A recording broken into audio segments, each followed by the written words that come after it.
You're listening to the Huddle Up Podcast with Chad Jensen and Zack Kelberman. Join Broncos Country's deep divers at milehighhuddle.com and sound off. And now it's time to drop some knowledge.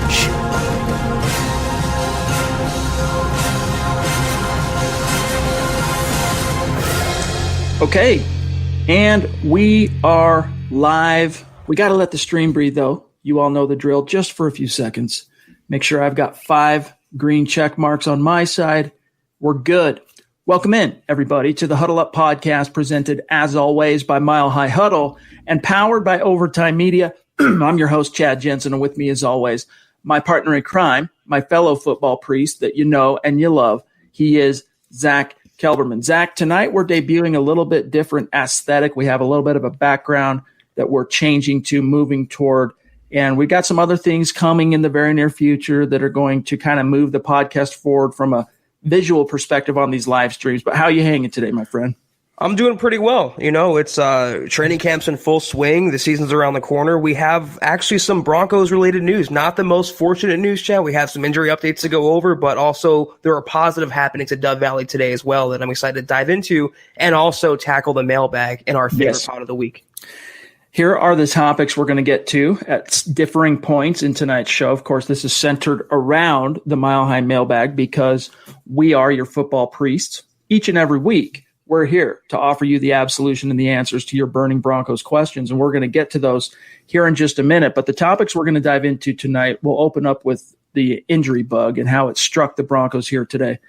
But we're also going to get to a few things Garrett Bowles had to say today, and also a few things Shelby Harris had to say along the way, and we can't wait to talk to you guys. But, Zack, to kind of back it up first and foremost, yesterday was a little bit of a kind of the first day where it really felt like the attrition of football was starting to take its toll because the Broncos started training camp last Friday, promptly had a day off, and then starting Sunday, they were going 6 straight days. So tomorrow will be that 6th day, and it was only a matter of time before some manner of injury started striking the team. And that started a little bit on Wednesday, and it really kind of took off to another level on Thursday. First and foremost, the ones that seemed to be a little less serious. Von Miller and Melvin Gordon were both pulled from practice today. Von tweaked an elbow, and Melvin Gordon tweaked a rib, according to Vic Fangio. There is no news that I've been able to glean in terms of the severity, although Fangio said, I don't know what the severity is on those yet when he spoke with the media about 1 o'clock, maybe a little before that. No additional reports that I've gathered have added context. So in other words, Zack, it sounds like those two are just tweaks. There's a reason why he called it tweaks. Meanwhile, Todd Davis went down with a calf. Now, fans can remember last year on the first day of training camp, Todd Davis went down with a right calf. It turned out to be a tear. And it was supposed to be a 3-4 week recovery. He ended up missing 2 months, including the first 2 games of the season. Everyone remembers the crap show that was the Corey Nelson experiment to open the season. Corey Nelson and Josie Jewell as your starting off-ball linebackers. No wonder that defense struggled to find its footing to open the season. But I digress. Todd Davis, a calf again, Zack, but this time it's on the other leg. This time it's the left calf. And we learned from Mike Kliss of KUSA later on in the day that it sounds like they're quite worried about it. He underwent an MRI. And up to this point, Zack, I haven't heard any news on the prognosis. But if it does end up being a calf tear, if it's more than just a strain, Zack, that could end up being a 4 to 6 week injury. Yeah, and it's another Lauren Landau special, Chad. Another soft tissue, lower body injury, and that's the theme of Landau's error as the Broncos strength and conditioning coach. The more you know, it's beyond coincidental now. It's just a theme with his regiment. I also have to put the onus on Vic Fangio. I said this last year around this time. At times he pushes the Broncos a little too hard, having continual practices. And this year, while I'm all for getting them acclimated and getting them into shape, coming off no offseason, they haven't practiced, they haven't moved around, they were getting back into football shape and just regular shape, and to have 6 practices in a row, I don't know about that one. In terms of Davis, it seems like it's fortunate that he didn't injure his Achilles tendon or an ACL or something season-ending or career-threatening, but it seems like he'll be on the shelf for at least a couple weeks. He may be in danger of missing week 1, and it might be the Justin Sternot era starting a little earlier than we would have liked or thought, Chad. Yeah. That's how it's looking right now. I mean, just a couple of days ago, I think it was Monday's show, we were answering a question about Sternad and that, look, he's running with the second team. You know, it's going to take him some time. If he ends up playing outside of it being an injury above him, you know, if something happens, we're probably not going to really see him worked into the defense till down the stretch, halfway through the season. Well, that goes out the window now just because one of those qualifiers, one of those conditions is that Todd Davis got injured. A guy, I should say, above him on the depth chart went down, which, of course, you hate to see, but it creates opportunity for the other guys. Joseph Semadeni jumping in with a super chat. Appreciate you, my friend. Thank you. He says, if Davis is out, will Sternad or Jewell get more snaps? Hashtag state of being. Zach, what we saw today was that both were worked into the rotation with the ones next to Alexander Johnson. The Broncos are going to err on the side of veteran wherewithal, especially with there being no preseason, very limited rookie opportunities. They're going to lean on the veteran unless Sternad just blows the doors down in the reps he gets with the ones. I think it's safe to say probably Josey Jewell is going to be favored if indeed Todd Davis misses time and causes him to miss the opener against Tennessee. Jewell stands to be or is poised to be the biggest beneficiary, but this is a huge opportunity for Sternad to actually get his foot in the door a lot earlier on this defense than was expected. It will be, I agree with you, it will be Josey Jewell to start out opposite A.J. Johnson because he has veteran experience, because he started before, he has the skin in the game. It won't last, though, Chad. By mid-season, if not before that, it will be Sternad starting. This is assuming Todd Davis is out of the picture. If Davis is healthy, he's going to be starting, but Josey as the primary backup, he's going to have the torch for now, but he won't hold on to that for more than mid-season. It will be Sternad as a long-term guy there. I don't like Josey Jewell. I'm not a fan of his. I think it's a downgrade from Todd Davis because he's not a good run stuffer as Todd Davis. Say what you want about Davis's pass coverage. He's excellent in run support. Josey Jewell is kind of just a jag. So it's not good for the Broncos defense. And we talked about yesterday where Justin Holland's position will be full-time. Now we know the answer. It can't be OLB if they need bodies at ILB. I think Hollins will get some work as well going forward. You know, I had high hopes for Josey Jewell when the Broncos took him in the fourth round a couple of years back, but he's just not progressed. He hasn't taken a step forward, and all the, I remember being irritated hearing from Nick Kendall, who watched him every game at Iowa because Nick Kendall's a crazy Iowa fan, of course, and just not so much being irritated, but whenever Nick kept talking about kind of some of his athletic limitations and his lack of twitch and speed. But then you look at his production at Iowa, and I'm like, well, maybe this is a guy that might lack some of those athletic twitchy gifts. But when the chips are down, push comes to shove, he produces on game day. I mean, just look at the tape, look at what he produced in the box score and his accolades there at Iowa. But he just hasn't been able to turn a corner. So everything Nick talked about when Jewell was first drafted, that's basically the way it's shaken out. He's proven to be a backup caliber linebacker. He's not a guy you're going to be clicking your heels over if he's your starter. He's a good guy to have as a depth guy. Well, now he's being vaulted into that starting role, which is why it's a little bit concerning. So I think it's understandable why fans might be pining for Justin Sternad to, win this particular battle and perhaps eclipse Josey Jewell in the near future. But Zach, there was also another injury that we have to report, and that one came to KJ Hamler. Now, in all fairness, this is an injury that Hamler's kind of been nursing for the last week or so, and it's just gotten to a point where it's not getting better. The only way to basically fix it is to rest him. Vic Fangio said today he's going to be out for a couple of weeks. So Jeff C. jumping in with the super chat. Appreciate you, bro. He says, hamstring before the combine, now at camp. What's up with KJ? Yeah, the soft tissue injury, the hamstring, it's something that's kind of followed him a little bit, and it's something that you have to worry about because in his case, Zach, it's not so much you can't make the club from the tub. He's making the club, but you just can't make an impact when you're constantly on the injury report, constantly sitting out practice. You can't get worked into the offense. And so hopefully that, it's a temporary thing and he gets to the season and it ends up being in his rear view, but it's just not a very auspicious start for him in training camp.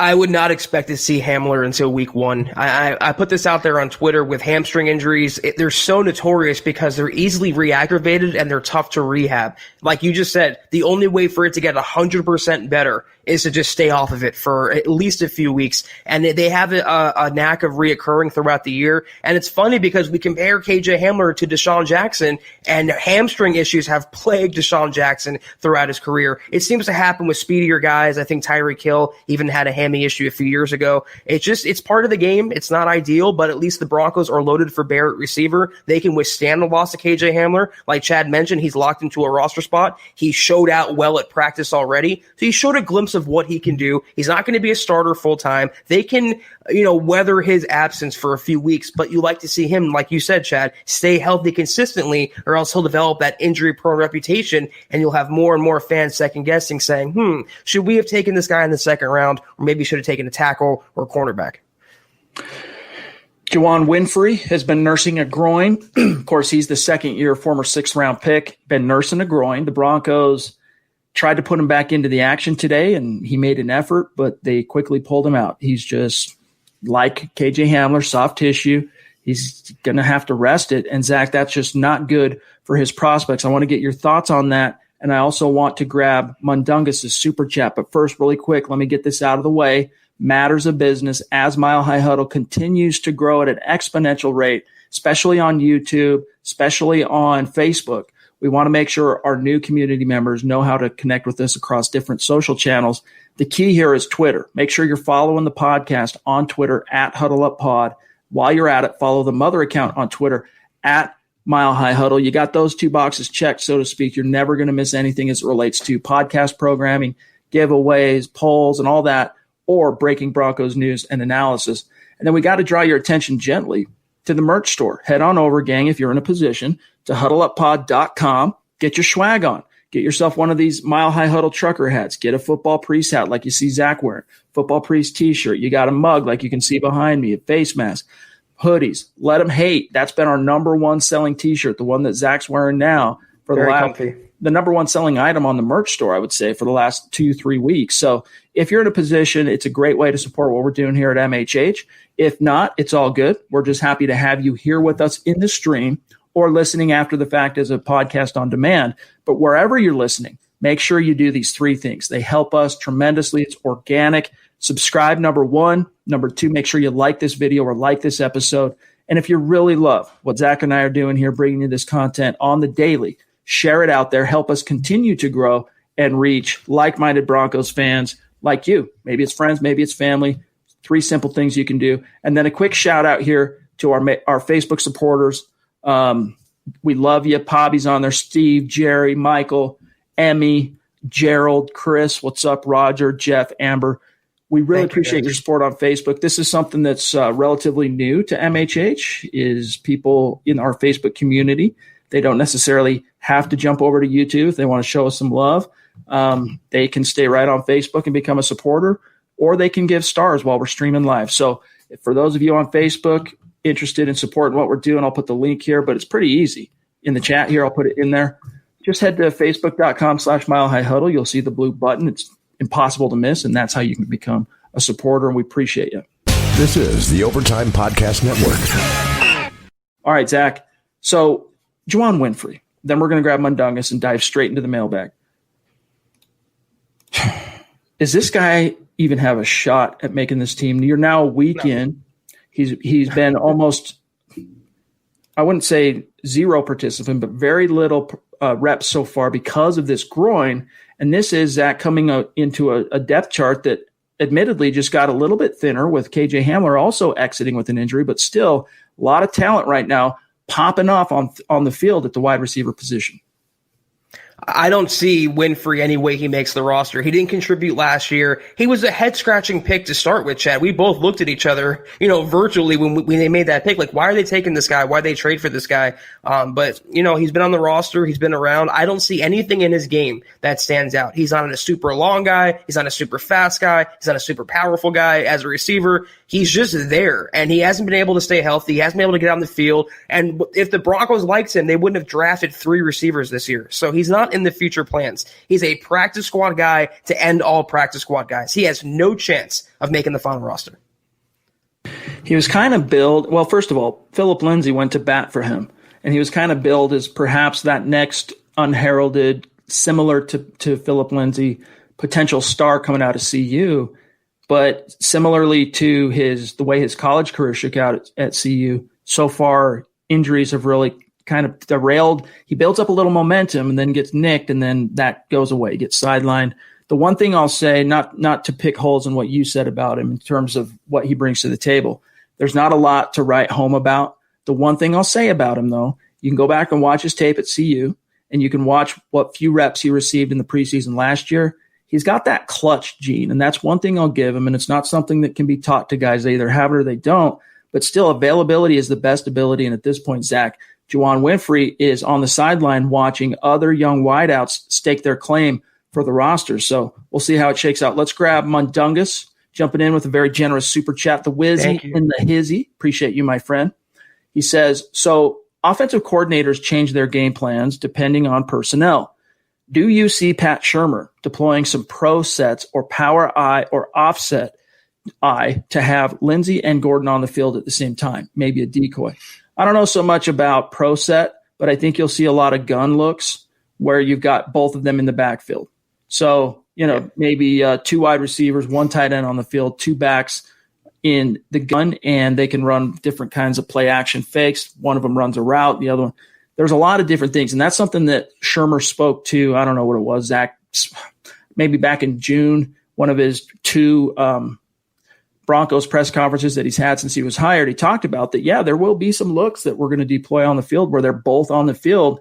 Exactly what sets those are going to be remains to be seen, but it's probably a safe bet that it's going to be not 3 wide, because unless you take the tight end off the field, you're not going to be able to go 3 wide, but in shotgun passing sets.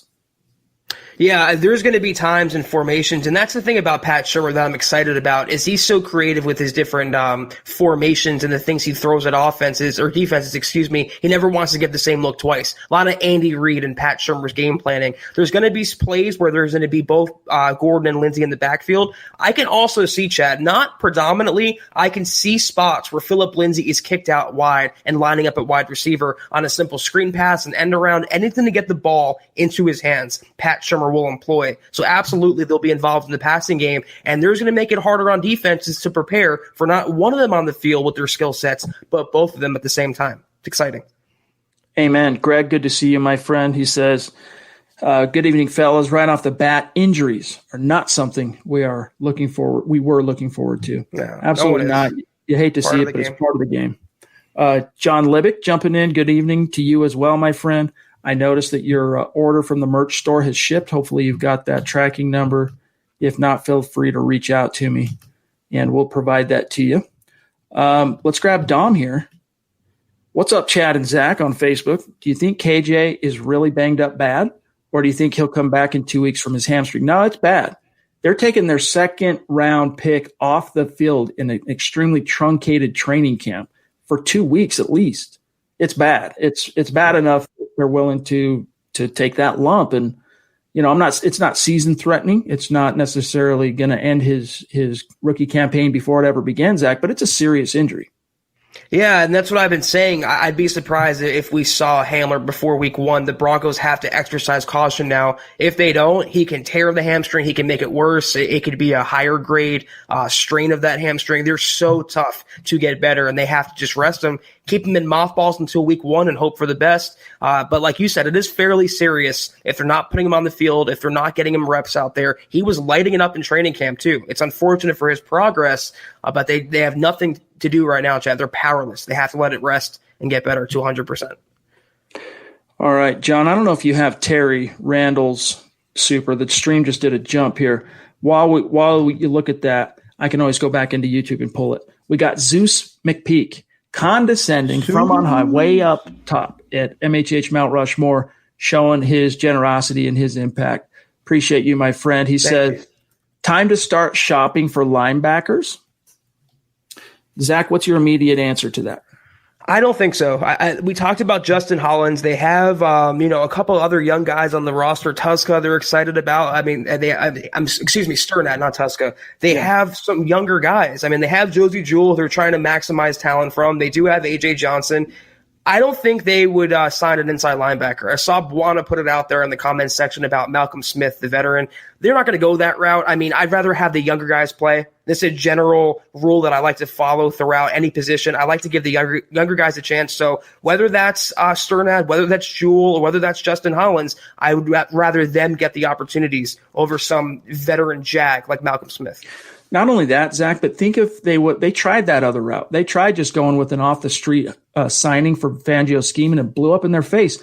Meanwhile, if they would have just played the young guys, Alexander Johnson was waiting in the wings to destroy. Instead of debuting in week 5, he would have debuted in week 1, and the rest would have been history.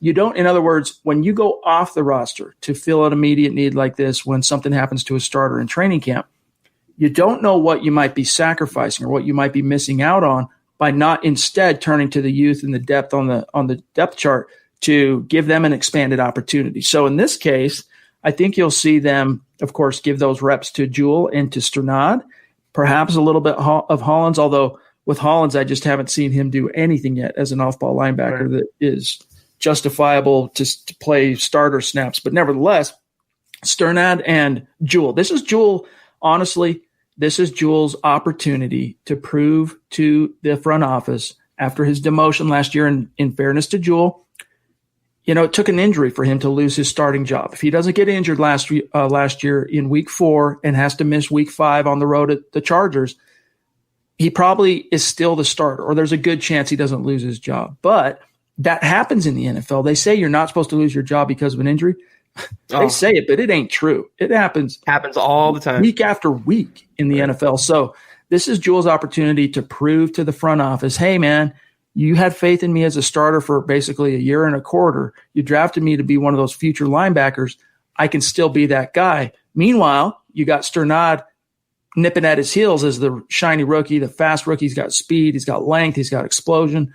So, when push comes to shove, Zach, I don't think Jewell's going to be able to fend off Sternad. If Davis does really end up having to miss a lot of time, it's probably only a matter of time before Sternad leapfrogs Jewell just because of the different things they can do. But that's assuming with him in the scheme. But that's assuming Sternad can put it all together between the ears, which there's just no way to guarantee that for a rookie. And by the way, Terry Randall jumping in north of the 49th parallel. Love you, buddy. Proven Broncos country is not a geographic location. It is a state of being. Appreciate you, my friend.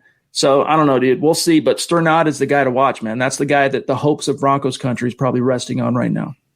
Yeah, we all wanted him to be the inside linebacker of the future even before Davis' injury, and now it just expedites that hope and that plan. I really agree with what you said, though. I think starting out is going to be Jewell because he has that experience, because the Broncos can rely on him just a little more at this point. But Sternad's ability and his ceiling and his upside, which just dwarfs Josie Jewell's, it's only a matter of time, like you said before, he takes over as the starting inside linebacker. And like I mentioned, if it's beyond week 8 that happens, I'd be surprised. This is the Overtime Podcast Network. Dennis Woods jumping in, one of our superstars. Appreciate you, Dennis, and how consistently you support our podcast. He says, I can't stay long, but wanted to show some love and appreciation for you guys. Hashtag state of being from Michigan. Hashtag Denver Broncos for life. Hey, man, maybe write a letter to that governor of yours about college football happening in that state. Try and do your part there to move the needle. In all seriousness, much love to you, Dennis. Appreciate you. All right, let's see what else we've got here in the chat stream. Here's an interesting point from Jesus Alvarez on Facebook. We don't need 2 bangers, meaning we don't need two down thumping linebackers. We need someone that can cover. True. Well, this might be a little bit off the topic that Jesus is bringing up here, but the one piece of solace Broncos fans should have, if indeed Davis does end up missing some serious time, is that Alexander Johnson played at a Pro Bowl level last year, and he is chomping at the bit to take it to the next level. We talked about this way early in the offseason, but Smoke Dog, Al Wilson, went on record to say that he sees Pro Bowls and All-Pros in Alexander Johnson's future. Alexander Johnson said, I think it was yesterday, I think it was Wednesday, they made him available to the media, and we got to hear from him and talk to him, and he said, I want Pro Bowl. I want All-Pro. Vic Fangio said, well, in order for that to happen, he's got to, in terms of improvement and getting to that next rung, he's got to take more seriously and master the mental aspects of the game. But he's such a talented linebacker, Zach, that's going to help make up whatever gap might exist if it ends up being Jewell or Sternad's inexperience as a rookie. It's a little bit more confidence inspiring knowing you've got such a dynamic linebacker, Alexander Johnson, there. Yeah, talent always wins out, and that's why it's only going to be a matter of time when Sternad puts it together between the ears. It's going to just make Josey Jewell obsolete, and he'll be in the starting lineup. So very well said, Chad, and I agree with that. I think there might be in real time that we're doing this podcast live, so let's see here if there's an update on Todd Davis for what it's worth. Let me check. John's telling me check out Bob Morris. Let me check out his Twitter real quick. Brandon Cristal of KOA is reporting the MRI on Todd Davis is a left calf strain. Last year he suffered a partial tear, so the expectation is the recovery will be sooner. So there's a silver lining for you, Zach, is that it doesn't appear to be a tear, it's a strain. So probably going to be a week or so, I would guess, would be the prognosis. It's like a bronze lining because we all want Sternad to be the inside linebacker of the future. And we know it's good that Davis is healthy and he avoided major injury. But if he's back in the lineup, it's like, back to the old and not in with the new just yet. So it'll happen, though, eventually. Well, and just keep in mind, we sometimes are critical of Todd Davis on this show, especially with his obvious shortcomings as a cover guy. But he led the team in tackles last year. He went over 100 tackles and in only 14 starts. He's a very productive and smart linebacker. He's a leader on that defense. And even though the fans don't love Todd Davis, those coaches, they absolutely love Todd Davis. So, if it's about winning the game today, right now, what we know about Sternad, maybe it's a little bit of devil you know, devil you don't psychology here. But if push came to shove and you ask me who gives the Broncos the best chance to win the season opener at home against the Tennessee Titans, I'm saying a healthy Todd Davis over a healthy and rookie and inexperienced Justin Sternad. But to Zach's point, he brings that athletic cover ability where he can turn and run with guys. And, we want to see that come into the defense and be injected into this defense at some point this year. Yeah, I agree with you. Obviously, he's the best case inside linebacker right now, but going forward for 2021 and beyond, that's not Davis, that's not Jewell, that's not Hollins, that's Sternad. So the sooner that era starts, the better for the Broncos. Interesting question here from Cody Potter coming via Super Chat. Thank you, Cody. Thank you. And Cody, dude, are you on Twitter? If I thought I found you, but now I'm thinking it wasn't you. So if you're on Twitter, reach out to me. Does the Hamler injury solidify Deontay Spencer to the roster? Which, big question. Look, we're sitting here August 20th, 3 weeks and change, and it's going to be at least 2 on Hamler. I think, he's probably solidified, at least making it out of camp. That doesn't guarantee that he'll stick for the whole 16-game season on the 53, but that's one guy who hates to see his teammate go down, but in the back of his mind, he's going, all right, my path to the roster just got a little bit easier. Yeah, I think he was mostly solidified. We talked about this yesterday. If the Broncos kept 6 wide receivers, Spencer would be that guy. We're both in agreement there. And now, it's a lock. He's not going to be ready. He might be ready by week 1, but they're going to be tentative if they play him in that game, not to have a long-term injury, not to re-aggravate it. So regardless, I think Deontay Spencer will be on the week 1 roster. Will he last the entire season when Hamler's healthy? I don't know about that. But week 1, I think he does make the team. All right, we've got our friend Adon. A 6'10" Mexican is his handle on YouTube. Appreciate that on Super Chat, my friend, the support. He says, love the new background. All right, good to hear. We think it pops. We think it looks good. And we're not right in your face like this on the screen. That's one of the things we wanted to kind of tweak. So you think the lack of a preseason hurts the vets more than the rookies? Hashtag state of being. Hashtag plugging that podcast to his Broncos Talk. Much love, Adon. Appreciate your support, my friend. I'm not sure what you're speaking to, like as if we're saying a lack of a preseason hurts the vets more than the rookies. I don't recall either one of us making that point. If you're just asking straight up, no, lack of a preseason obviously hurts rookies way more than it hurts vets. Zach. Yeah, I mean, it hurts the entire team, and it's hurting every team right now, but the rookies are the ones that are swimming. The rookies are the ones that haven't been in the system last year. So veterans are always better off, regardless of the circumstance, regardless of a pandemic or not. Yeah, the rookies are way more affected than the vets through all this. This is the Overtime Podcast Network.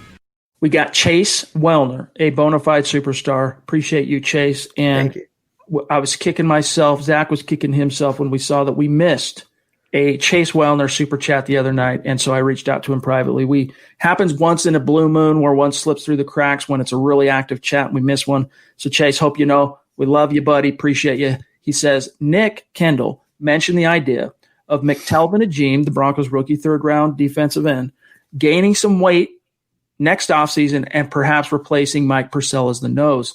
Do you have any premature thoughts on this? Not really, other than to say I think he has it within his frame to put on that weight and still be a twitched up, explosive interior guy that, the question is, can you hold the point of attack? Can you be that pivot for the defensive line?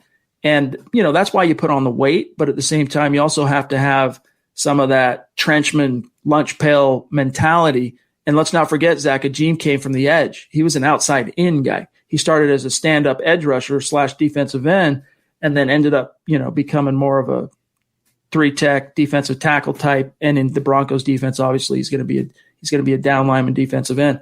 So I think even this year, Zach, as a rookie, Ajim can play that 0, that 1, and rush on sub packages. But on base defense, when that you got a 60% chance on first or second down of a run, yeah, he needs to prove himself more in that realm. But I'm not saying it's impossible. I just think we need to see a little bit more about Ajim as a pro before we jump to conclusions. Right. Yeah, my premature thoughts are it's a really interesting idea by Nick, but Mike Purcell is the number 1 rated nose tackle in the NFL, Chad, according to Pro Football Focus. He thrived in a Fangio system. Him and A.J. Johnson sparked the turnaround of the Denver defense last year, and they brought him back this year. He's a great nose tackle. And look at Kenny Clark in Green Bay, just got a massive record-setting contract. Nose tackles are valuable, very much so in the NFL. Very unheralded position, underrated position, but the Broncos have an elite nose tackle now. I'm not looking to replace him. I'm not looking to convert other players. I would look for Ajim to be like the next Shelby Harris before he's the next Mike Purcell. I want to keep everyone where they are and keep Purcell, especially where he is, as that anchor of the Denver defense. All right, here's Jeff C. jumping in again. Appreciate you, bro, on Super Chat. He says, are you guys concerned about the second string quarterback? Only in the sense that if something did happen to Locke, knock on wood, you're going down with the ship if Driscoll's is the guy that's supposed to, as a stopgap for one game, maybe two, you just hold on for dear life. But Zach, he had a better day today on day 6, but he's been downright atrocious. Like, he's letting a second-year former college free agent, Brett Rippon, outshine him as the guy that's making, couple, $2-3 million this year, and is the veteran stopgap, the guy whose place on the roster is supposed to be unquestioned for Jeff Driscoll. Brett Rippon's been outshining him. So I'd be lying to you if I were to say his play hasn't concerned me. It has. I hope he turns it around, but it's not looking good. And were it not for that guaranteed money John Elway gave Driscoll, I'd be right now saying look out for Brett Rippon to win that backup job just based on merit. So far, Rippon, I think, has been modestly better by a sliver than Driscoll, but contracts play a big role. Guaranteed money plays a big role on who makes that 53, Zach. We know this. Yeah, I'm not too concerned. And any quarterback going against the second-string Broncos defense, that's still a really, really talented group. That would cause most backup quarterbacks fits. Not excusing his play. It's been pretty awful in training camp so far. But the Broncos knew who they were getting. And no matter who was behind him, if Drew Lock went down, they're in trouble this year. How many teams can have a solid starting caliber backup quarterback? I can think of a few at the top of my head. Driscoll's not that, though we thought he was a upgrade on the backup, which was Rippon. Is he better than Brandon Allen? I don't know that just yet, but I'm not panicking through a few practices at training camp if Locke would go down. If that would happen, Chad, they'd be screwed regardless. They're screwed anyway, yeah. So I'm going to let that play out a little more before I press the panic button on Jeff Driscoll. Of all topics, we have bigger fish to fry. Amen. We got Jess jumping in with a question on YouTube. KJ Hamler already with the injuries. Should we have taken Denzel Mims instead? No. You should have taken Ezra Cleveland or whoever was on the board, whatever offensive. The same reason, look, we try not to be the guys who have to pat ourselves on the back and told you so, but we took a lot of heat the night of the draft when we came back on for our gut reactions, I should say, not necessarily the night of the draft, but when we came on and Zach we broke it down and said, look, here's our grade. Here's why we didn't love the KJ Hamler pick. It didn't have anything so much to do with his hammy and his inability to run at the combine or the fact that he's not a good player, because he is a very explosive, dynamic wideout. It was that after taking Jerry Jeudy in the first round, to use a phrase Zach just used, you had bigger fish to fry than adding another wide receiver. And that unfortunately reared its ugly head when Juwan James decided to go chill on the beach for this season. So should you have taken Mims instead if you were just restricting it to wide receivers? I think it's too early to say that. But I still think it would have been more prudent, Zach, for that to have been one of the offensive tackles. Man, Chad, you just nailed that. You took the words right from my mouth. And the funny thing about Mims is he's hurt too. The Jets drafted him now. He's out with an injury. I think it's I want to say a lower body injury as well, a leg or something like that, but he's on the shelf as well. I'm with Chad, though. I wanted a tackle or a guard, just something to help out the offensive line more than I wanted to double dip at wide receiver in rounds 1 and 2. So I 100% agree with Chad. Larry Vaughn jumping in. Appreciate that super chat, my friend. He says, didn't we sign a linebacker that was in Detroit last year? He's an edge guy. He can play a little off ball, I guess, but I think they're working Malik Carney at edge. So, yes, if that's who you're talking about, he played a little bit with the Lions last year, went undrafted. He's a guy I actually talked to at the Combine last year, and he's a guy that Eric Trickle turned me on to. In fact, I asked Eric for a list of guys that would fit the Broncos and interest him as Broncos fits. And Carney was one of the names Trickle provided me. So I went and found him and talked to him. And he's really smart, but he's just not the most, he's kind of a lunch pail guy. He's very similar to Malik Reed in that there's nothing that he really blows you away with from a talent perspective, but he's just a consistent lunch pail type guy and really smart. So we'll see if he's able to shine it all going up against 7th round pick Derek Tuska, Malik Reed, Justin Hollins. Jerry Atachu's got a roster spot locked down. So it's quite a long climb if Malik Carney were to make this 53, Zach. Yeah, I mean, pretty interesting prospect for someone like Fangio, who cut his teeth coaching outside linebackers to get his claws into. But there's just too many other talented players ahead of him, established players ahead of him. If we're talking about him and his chances of making the final roster, I think they're pretty nil. I think you'd agree, Chad. But, a good guy to have for now to see what he can do in training camp. James Campbell says, you have to see draft prospects with a 3 to 4 year big picture. If it takes half a season on injured reserve for KJ Hamler to get healthy and the complete offseason process in order to be effective in year 2 as a space creator, so be it, is what he's saying. And yeah, I mean, if you take the long view, yes. And we knew this was something that we've been posturing and trying to prepare fans for. Again, it's that recency bias. It's that thing about the draft picks and especially the premium rounds. Fans want to crown him out of the gates, but look, he was never going to eclipse Jerry Jeudy this year anyways. He was going to be the third or fourth wide receiver at the table in the offense this year, barring injuries. So as James points to, there's your silver lining. Looking at the big picture, if it does take time to get him healthy and get him, so you can capitalize and hit the accelerator next year, I mean, yeah, I can see that, but the Broncos were hoping to get some production out of him this year. There's no doubt about that. Yeah, but like we've been cautioning since he was drafted, he was never going to be Tyreek Hill out of the gates, KJ Hamler. He was never going to be Deshaun Jackson out of the gates. For the most part, he might have been a situational player or a role player or a decoy. He wasn't going to be the level of Cortland Sutton or even the level of Jerry Jeudy. So if they're going to lose one of those guys, I hate to say it, but KJ Hamler is the most they can spare him right now, and they can allow him to develop when he comes back healthy at his own pace. And going forward, he will be that speedster, that wide receiver 2 in this offense. I'm not panicking too much about his long-term impact with the Broncos, Chad. One of our Facebook supporters, and oftentimes as well, a Super Chat superstar, Jerry Holland jumping in. Does the virtual reality equipment help the wide receivers? Could KJ take advantage of the downtime with something like that? If it's a different animal. I don't see how it really could to the same degree that it does a quarterback. But if the coaches wanted to strap a camera on Jerry Jeudy or whoever they have playing that role for the Hamler's role while he's out. I could see some utility to it, but it's just different. It's just not quite the same. A quarterback has the full view of the field. He can scan. He can do this. Wide receiver would be very different to strap VR on him. I don't know how utility-wise, Zach, how helpful that would really be.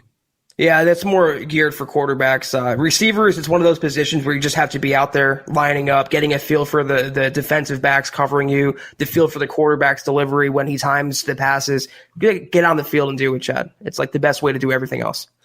Here's Mark Johnson, an immense Broncos fan, a good friend of mine as well. We've been friends on Facebook for a long time. Of course, our paths crossed because of the Broncos, but we also share a musical taste in melodic punk rock and hardcore.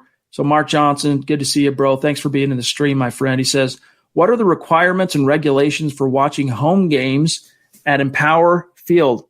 So right now there's nothing, all right? As it stands now, fans aren't going to be allowed by the state into the stadium. However, the Broncos, Zach, they officially requested permission from the state to have, 20% capacity, I think. And then, of course, they have specific stipulations and whatnot in place to try and garner that approval from the state.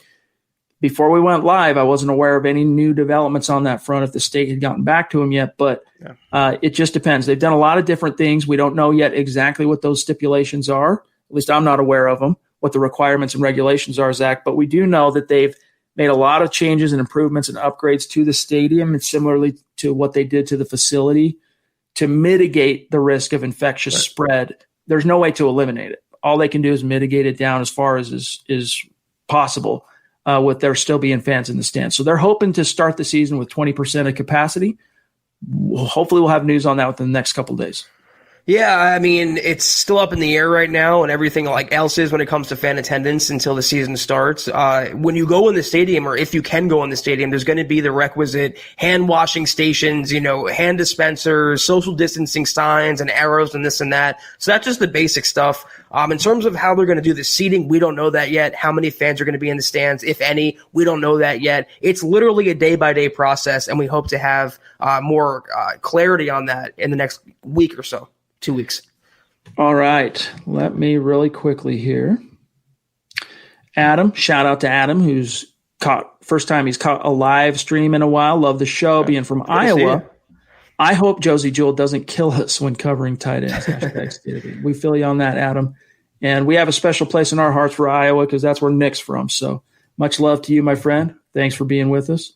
Let's grab Damon here on Super Chat, a name, Zach, that we do not recognize on Super Chat. So welcome, Damon. Welcome, my friend. Thank you for the support and your generosity. It means a lot to us, and it's very helpful to us in terms of allowing us to continue bringing you this content. So thank you. And if you're on Twitter, be sure to reach out to myself or Zach or the podcast account. Let us know who you are. We'll follow back. We'll connect. We'll shout you out after the show. He says, I just left South Korea for jolly old England. Looking forward to repping the blue and orange over here. I can't normally watch live, but I don't miss a podcast. You guys really helped me get through my time in South Korea. Rad. Love hearing it, dude. Very cool. Love hearing it. We are an escape for our fans. Not only an escape, but, we provide you the updates. We give you our analysis on the news and whatnot. It's fun, but you guys are an escape for us too. This is an escape for Zach and I and the stressors of life and the crazy SHIT that's been going on in the year 2020. So, it's reciprocal, Zach. It really is. Yeah, it's we've been saying that a lot. You guys have been thanking us for being your escape through all this and getting you through CV, and it's you guys have done that and more so for us, and we love coming to you 4 days a week. We love these mailbag podcasts, and it seems, Chad, that James has a new friend there out in England. So Damon and James, you get a couple Broncos fans out there in England. It's exciting. There you go. Terry, jumping back in, appreciate you, bro, on Super Chat. He says, it's hard to tell from the highlights from camp, but it looks to me like the 10 pounds Philip Lindsay put on haven't affected his pop through the line. Thoughts? I would agree with you. He's looked really explosive. He looks like himself in terms of, he looks like the same old Lindsay that we've seen these last 2 years. When I say same old, that's an explosive, electric, fiery, dynamic, fast, just playmaker at the running back position. And he seems fired up, dude. Like he had one day that he probably wants back in which he dropped a pass that went right through his hands and fumbled. Philip Lindsay never fumbles. As a pro, he's never fumbled. Not once. in terms of the regular season. He just doesn't fumble. He had some fumbling issues initially at CU when he first was with the Buffs, but he took that as a lightning rod challenge, fixed it, and became consistent, and that's carried on over to the pros where he's yet to put the ball on the ground. So for it to happen in training camp, in a practice, even though, you think you're lucky stars it wasn't a game, Zach, he gets fired up and pissed, and he's really hard on himself. But so far, I haven't seen any change in terms of, is the weight, slowing him down? Doesn't seem to be, Zach. And I don't think Fangio believes that either, Chad, because he even said today he's not going to name a starting running back yet. He's probably going to go with a rotation there. And it's because Philip Lindsay won't allow Fangio and the Broncos to do that. He's not going to allow Melvin Gordon to take that RB1 title from him without literally killing him, keeping off the field. It's so tough to let a talent like that rot on the sideline. And he's showing no matter who you sign, no matter how much weight he puts on, no matter how good the Broncos defense gets, Philip Lindsay is going to be a playmaker. I cannot wait to watch him ball this season. Just remember that we've been telling you all offseason that when the dust settles, Philip Lindsay is still going to be the nominal starter in Denver. Now the snaps and the touch share might end up being pretty dang close to split, and it might even favor Melvin Gordon, but Philip Lindsay is going to maintain his job as the starting running back of the Denver Broncos. Our friend Albert Knoppers, who's been a great supporter of this podcast and Mile High Huddle, Super Chat superstar. He's won some merch. Great guy. I'm trying to remember, is it Belgium? Oh, no, Netherlands. He's originally from the Netherlands. Anyway, he says injuries now do have benefits.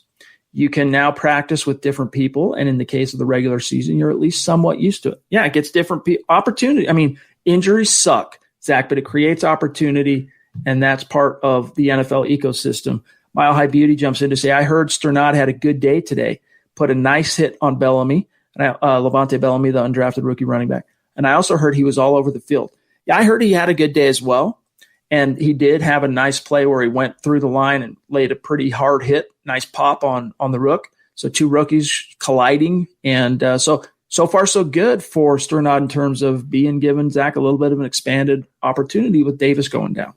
Yes, and if he keeps this going, regardless of Davis's health, he's going to be the starting inside linebacker at some point this season. I'm very, very high, as Chad is, on Sternad's short-term and long-term potential in Denver. Duke Boynton, bona fide superstar, big-time member of this community, jumping in on Super Chat. Appreciate you, my friend. You, Duke. Realistically, I'm not holding my breath for the Broncos shining this year. The no-no words, or the word that shall go unmentioned, we'll just say CV, has crushed my expectations for a normal season. It's best to hope for the best, plan for the worst. Cheer up, Duke. I hear you. But seriously, Duke, Drew Lock had a great quote, and I don't have it queued up, so I'm going to paraphrase him. All right, this is not a verbatim quote, but basically what he said is, with regard to players kind of having a special mandate this year to prioritize football over social lives in terms of preserving the team and not bringing infection or risking anybody.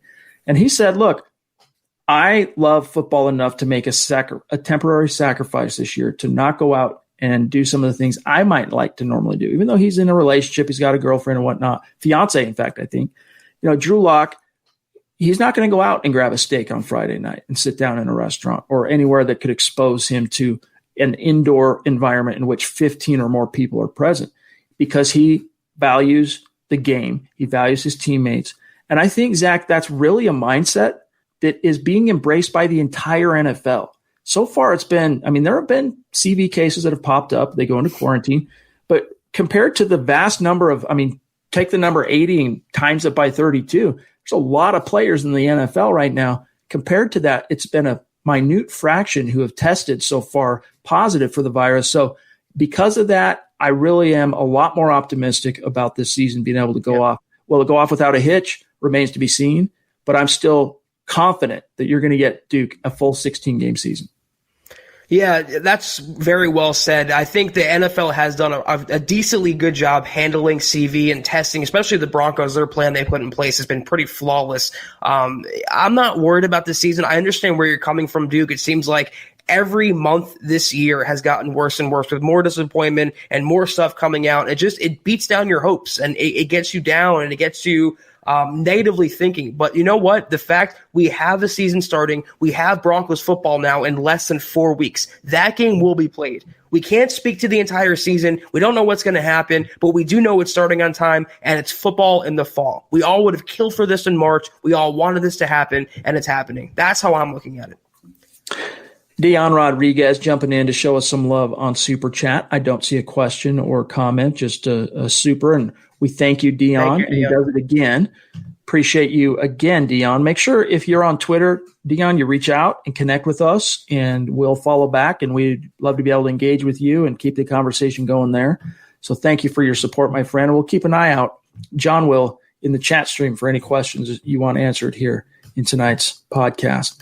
All right, let me mosey on down here and see what else we've got here. As Dale says, smash that like button, gang. Really appreciate it. Facebook and YouTube especially crucial. Hit that like button. It means everything. Okay, let me see what we got here. For life, the Rock. Talk about the coaches. This is on YouTube. Do you love or hate them, please? Thank you. Well, Zach, let's just go around the horn real quick with the main coordinators, okay? Your thoughts, what's your outlook for Vic Fangio going into his second year as head coach? I think Fangio is the right choice as head coach of the Broncos. I think he's going to be here for the fairly long term. I'm not saying a John Madden level type reign, but I'm very happy with him. He's going to get him back into the playoffs. He was the right guy taking over for Vance Joseph. He's instilling his culture. He's one of the best defensive minds in the NFL. I'm a big Fangio guy. He has to, prove that he's up to the task of being the Broncos head coach, but everything that we've heard and that we've seen, I'm encouraged. Yeah, let's talk about – I agree. I mean, I think he started off on some shaky ground last year, hence the 0-4 start. But Fangio got his legs underneath him and coordinated that defense by the time it was all said and done to a top 11 ranking, number one red zone defense. And the team, once it got the right quarterback under center, it took shape. And it's great balanced roster this year. This is something I want to say it was Alfred Williams of KOA was talking about on Twitter the other day that – being out there watching practice, watching training camp, this is the deepest, most balanced, complementary roster, that this team has had since the Peyton years. And he complimented John Elway saying, man, basically all it is now, Zach, is if Drew's the guy then that everyone thinks he is, this is a force to be reckoned with, are your Denver Broncos. So Pat Shurmur comes in, really excited to have him as the offensive coordinator, and it's just perfectly timed in terms of getting the right guy teamed up with Drew Lock heading into his second year. And then he brings with him Mike Shula to coach Drew as his quarterback's coach. I mean, it's really maybe it's a little bit hyperbolic to say it's a dream team setup for Drew Lock, but I don't think you could really have, based on what was available and what the options were, right. It was as good of as Drew Lock could have hoped for and what Vic Fangio could have hoped for in terms of hiring duo heading into Drew Lock's second year. So all in, I'm very optimistic that this is a good coaching combination heading into what is Fangio's second year.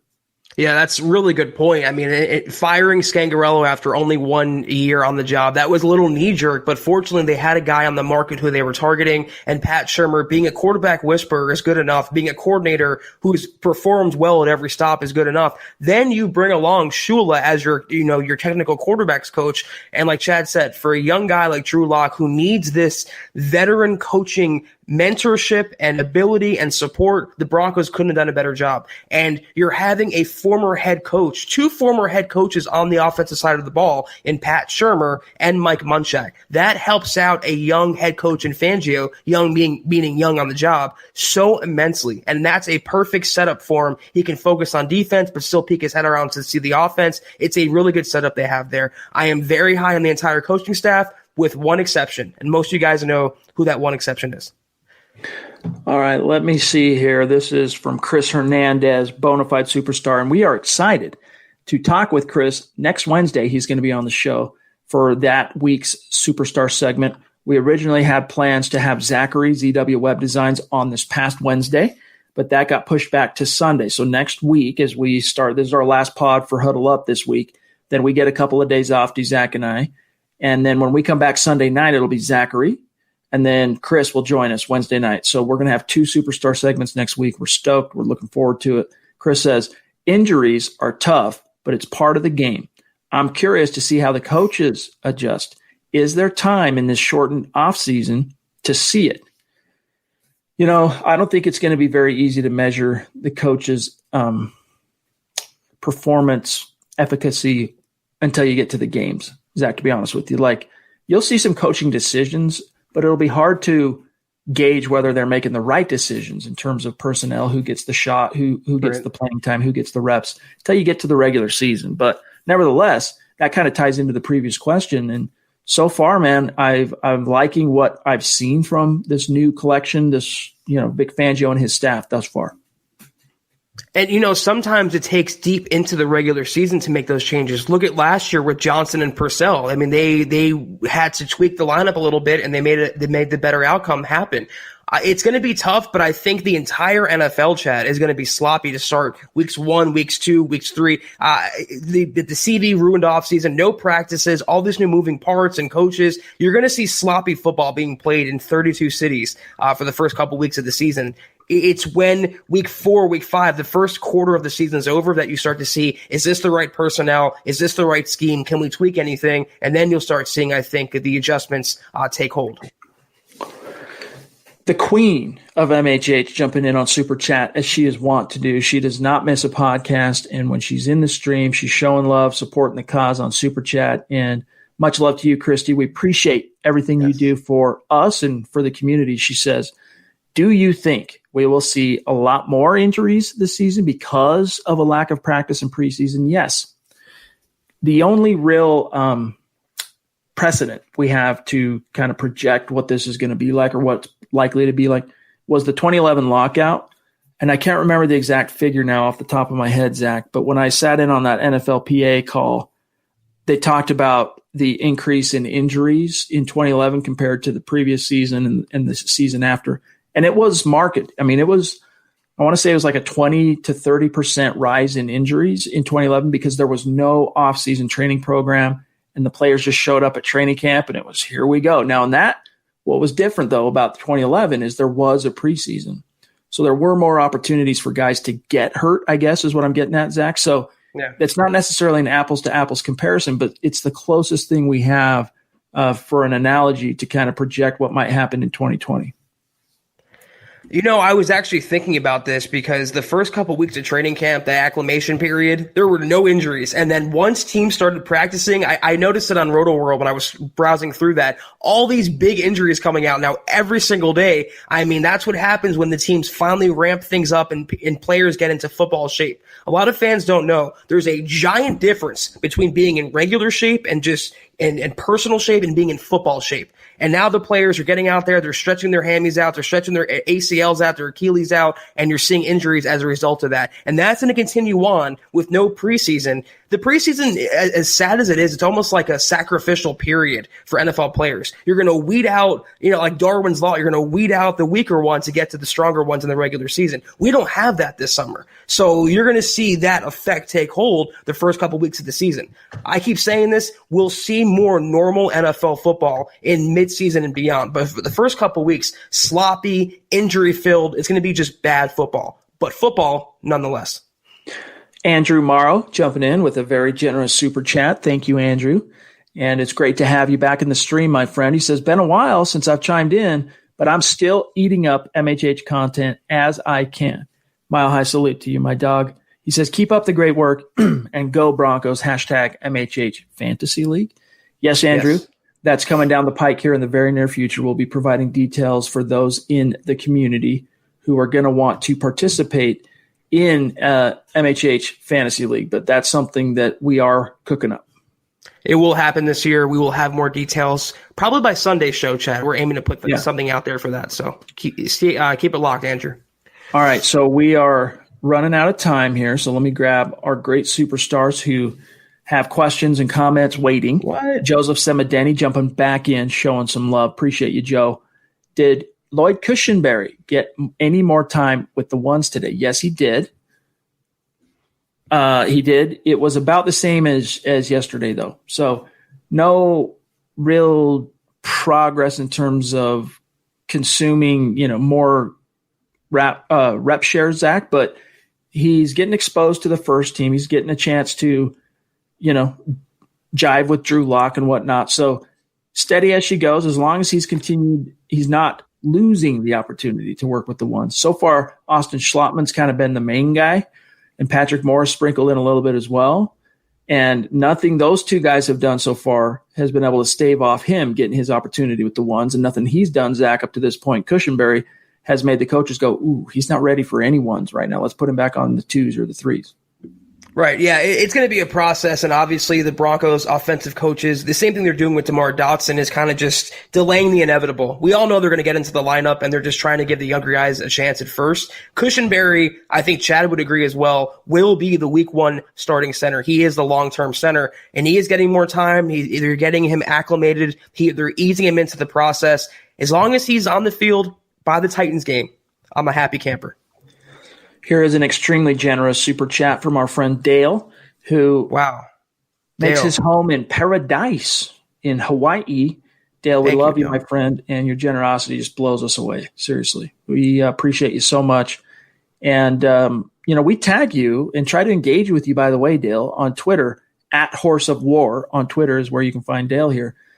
But I don't think you get on Twitter very often because it's crickets, dude, when we tweet at you. So it's just another way to stay in touch.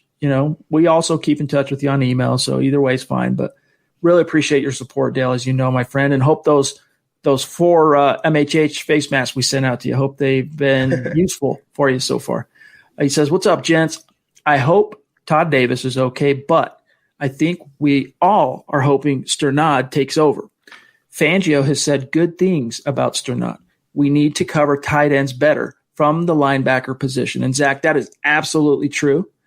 The one thing I'll say is that compared to the Joe Woods / in the previous regime, to previous 2 regimes, Wade Phillips and Jack Del Rio, compared to his 4 predecessors as a defensive play caller, Vic Fangio's scheme was much more on point covering tight ends last year, but there were still plenty of games, Zach. Darren Waller had some huge games against the Broncos. Oh, yeah. Travis Kelce had a huge game, and I know I'm missing some off the top of my head, but it wasn't locked down like it needs to be. You're never going to completely shut down the true great tight ends in this league, no matter who you are. But showed progress last year. Now what you need is the right personnel. Yeah, there's a difference, though, between, not dominating the tight ends and letting them run wild and uncovered and just being 4 steps behind. And that's what we've seen the last couple of years with Brandon Marshall and Todd Davis and Josie Jewell. They finally have that guy in Sternad who can run with those tight ends and run with those running backs. And it's all just getting him on the field now, getting him up to speed and getting him acclimated. Todd Davis, great run-stopping linebacker, not great in pass coverage. And we're just tired of seeing this year after year after year. Terry Randall jumping back in. Thank you, my friend, on Super Chat. Still waiting for Zach to tell us how he really feels. Hashtag football priest. I'm going to be vague and ambiguous, and I'm going to be passive. I'm never going to open my mouth, Chad. That's not me. Chris reminding everybody, click those little thumbs up, MHH fam, and we second that, most def. Zach, you're getting a question here on how the Red Rifle is handling backing up Dak so far. How's old Andy Dalton doing in his new football environs? You know what? It's tough because one obviously is running the first string, one's running the second string, and Dak's without. And then they replaced centers. They had a Pro Bowl center retire, and now the left tackle's hurt and the right tackle's hurt. So he doesn't have his full supporting cast, Dak Prescott. He's looked okay, though. He's gotten picked 6 by a rookie. Andy Dalton's been just Andy Dalton, kind of just floating and hanging in there. It's tough to compare, but the Cowboys have a much better backup quarterback than a lot of teams, including the Broncos. It'd be nice to have him over Driscoll.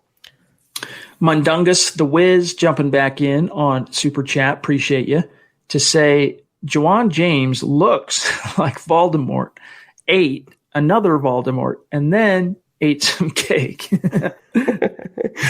I love it, dude. I love it. And yeah, there is some similar features, right? You got the bald head, you got the no eyebrows, so absolutely I can see the parallels there, Zach. Me too. Yeah, that's a good one, actually. We got some ones on Twitter, Chad. I think it was from Larry Vaughn, tweeted us a comparison with Juwan James and some other characters. It was pretty funny. Yes. Larry Vaughn, that was good stuff, my friend. I could only like it because we have to be careful what we retweet. We don't want to piss off our networks. We don't want to piss off the team we cover. We got to be careful and keep it professional. So sometimes we might just heart, so a tweet, not necessarily retweeted or comment, but nevertheless, Dale, Judas Priest, man, thank you, my friend. Really appreciate your support. You so much, Dale. Thank you. And it just blows us away. Thank you. That's all we can say. Thank you, my friend. It means everything to us. He says, so far, I'm liking what I hear about the draft class. I'm still going to try and make a game or two this year, regardless of that word, which we won't name. Is there any word on tailgating at the stadium? Still looking to clank tankards. Hashtag state of being. Yeah, man. I think at this stage, Dale, we're all waiting to hear what the state has, what their reply to the Broncos' official request to have 20% capacity in the stadium. What their reply is, and if they do, then yeah, you better believe there's going to be some form, I would estimate anyway, Zach, some kind of tailgating, although maybe there won't be because they can't guarantee social distancing. But at the same time, well, I was going to say if it's not in the stadium, it's not their problem. But then at the same time, the parking lots in which these tailgates take place, obviously that's on Bronco property. So, right. We'll see, my friend, and hopefully it works out that way. And hopefully it works out too, to where we can join you and clank some tankards. It'd be awesome. So thank you, my friend. Greg wants to know, would either of us be for a playoff bubble if that ever materialized as far as the NFL? He's down in Las Vegas, but what's your thoughts? Thanks for the question, Greg.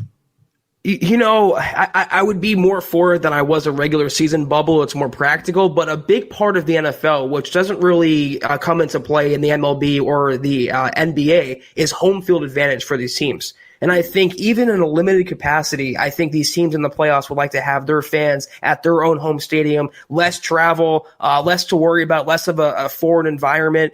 If it meant playoffs or nothing, I'm for the bubble. But if all things being equal, I like for it to stay how it is, Chad. Normal. I happen to agree with you on this, Dale. He says, I think the Raiders are going to be sorry they passed on Jerry Jeudy. But I'm so glad they did. And I am too. I've just been completely thrilled with what I've seen from Jeudy thus far. I'd be lying to you, though, Zach, if I were to say that I've been keeping close tabs on how Henry Ruggs is doing with the Raiders so far. Have you heard any buzz on him? I haven't, but what I was going to say is that CeeDee Lamb is looking really well in training camp. So the Raiders actually passed on Lamb and Jerry Jeudy for Henry Ruggs, who I wanted, but I don't think when it's all said and done, based on how it's turned out through a handful of practices, that they have the best receiver in this draft class. I mean, that's the one thing that separated, and this is something I talked about on the podcast often leading up to the draft, is that Henry Ruggs was an explosive and is an explosive athlete, but he was not the polished receiver that Jerry Jeudy or CeeDee Lamb was. That's why for me, he was number 3. For me, it went Lamb, Jeudy, Ruggs. So, yeah, I mean, we'll see how it shakes out, but I think that's why you'll see it take a little bit longer for Ruggs to get up to speed, whereas Jeudy and Lamb are going to be able to hit the ground running and produce out of the gates. Mundungus, again, jumping in. Appreciate you, bro. Thank you. Juwan James reminds me of Peter Griffin with a knee injury. Man. Love it, dude. That's funny. I see the meme right now. Where are we at? We're at 107. All right, we got to really wind it down. Let me see here. I think we got one from Duke, and then we will bounce out of here for tonight, gang. You know, we hate parting with our great community and audience, but we do have some other fish that we have to. That's a T-shirt right there. Listen, it's the way I was raised. I was raised to never take the Lord's name in vain. Okay, and so what was said in my neck of the woods as a replacement to that is Judas Priest. So yeah, that's something I guess it does come out sometimes. All right, Duke, appreciate you, my friend. He says, thank you, Chad and Zach. Y'all bring an insight and upbeat attitude to the Bronco Nation / Broncos country.